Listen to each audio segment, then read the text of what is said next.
तो how do we propose, एक बंदा एक बंदी को प्रपोज कैसे करेगा ये देखते हैं बेटे। उसको कभी भी क्या करना है बेटे, डायरेक्ट प्रपोज नहीं करना, फूल पत्ती नहीं देने का, ग्रीटिंग कार्ड नहीं देने का। उसे क्या करो, पीरियोडिक टेबल सिखाओ। उसे क्या करेंगे बेटे, पीरियोडिक टेबल सिखाएंगे और उसे सुनाएंगे क्या, सुनो तुम विवाह कर लो मुझसे। क्या बोला मैंने, सुनो तुम विवाह कर लो मुझसे, फिर कोई नहीं कहेगा जानू। आई रिपीट, ध्यान से बेटे, क्या कहा मैंने, सुनो तुम विवाह कर लो मुझसे, फिर कोई नहीं कहेगा जानू।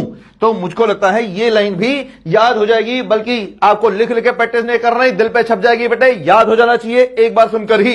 अगला, लेकिन अगर आप किसी को प्रपोज कर रहे हो तो क्या खाली पीली प्रपोज करोगे, थोड़ा सा माहौल में रोमांटिकनेस, माहौल रोमांटिक भैया, ग्रीटिंग कार्ड देने से, केक खिलाने से, पेस्ट्री खिलाने से, या फिर बर्गर पिज्जा खिलाने से, या फिर फूल पत्ती देने से, मोमबत्ती देने से भैया कोई भी रोमांटिकनेस नहीं आती। ये आपकी बातों का चमत्कार होता है। तो यहां पे क्या होगा बेटे, आप कैसे किसको शेरो शायरी करके आप प्रपोज करोगे, माहौल रोमांटिक कैसे बनाना है, एक शेर मैं सुनाता हूं। देखो यहां पे पीरियोडिक टेबल का शेर है, ये जिंदगी नहीं मोहब्बत तुम्हारी।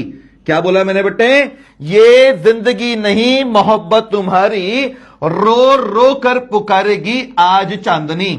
आई रिपीट, ये जिंदगी नहीं मोहब्बत तुम्हारी, रो रो कर पुकारेगी आज चांदनी, आज ही रोएगी। अच्छा एक बात और, शेर को समझने का नहीं, शेर बस चिपका देने का, मार देने का, बाकी जिसने सुना वो समझता रहेगा, फीलिंग होती है, ट्रांसफर हो जाती है।